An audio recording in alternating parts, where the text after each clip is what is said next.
Hi நண்பர் நண்பீஸ். தமிழ்நாடு அரசு ஒரு புதிய அரசாணை பிறப்பித்திருக்காங்க. எதுக்காக கேட்டிங்கன்னா, தீண்டாமைக்கான வசை சொல்லா காலனி என்ற சொல் இருக்கிறதுனால கவர்மெண்ட் டாக்குமெண்ட்டில் இருந்து அந்த பெயரை நீக்க முடிவெடுத்திருக்காங்க.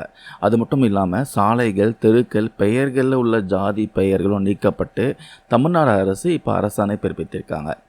இது விஷயமா தலைமை செயலர் முருகானந்தம் என்ன அரசாணை வெளியிட்டிருக்காருன்னா, நம்ம தமிழ்நாடு அரசு ஜாதி, மதம், பாலினம், செல்வம், அதிகாரம் போன்ற வேறுபாடு இல்லாத சம வாய்ப்புகள் கொண்ட சமூக அமைப்பை நோக்கி பல்வேறு பணிகள் முன்னெடுத்து வராங்களாம்.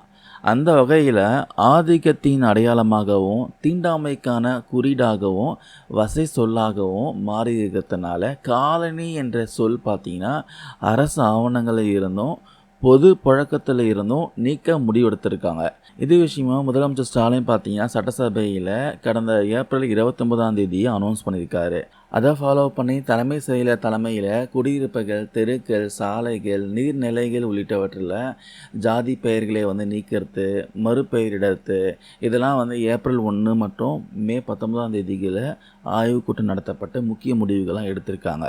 அதன்படி சமூகத்தில் அந்த குறிப்பிட்ட பிரிவினரை இழிவுபடுத்தும் வகையில் உள்ள ஜாதி பெயர்களை நீக்குவதற்காக நகராட்சி நிர்வாகம், ஊரக உள்ளாட்சி அமைப்புகளுக்கு ஒரு கைட்லைன்ஸ் கொடுத்துருக்காங்க, பல உத்தரவுகளை போட்டிருக்காங்க. அதுக்கப்புறம் அதை ஃபாலோ பண்ணி குடியிருப்புகள், தெருக்கள், சாலைகள், நீர்நிலைகள் மற்றும் பிற பொது உள்கட்டமைப்புகளில் உள்ள ஜாதி பெயர்களை நீக்கிறது, மறுபெயரிடறது இந்த பணிகள்லாம் இப்போ தொடங்கியிருக்காங்க.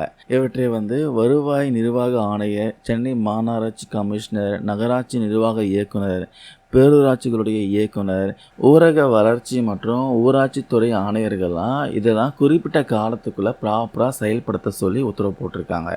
சீக்கிரமாக பார்த்தீங்கன்னா தமிழ்நாட்டில் ஜாதி பெயர்கள் இல்லாமல் குடியிருப்புகள், தெருக்கள், சாலைகள், நீர்நிலைகள்லாம் பார்க்க முடியும். வெயிட் பண்ணி பார்க்கலாம்.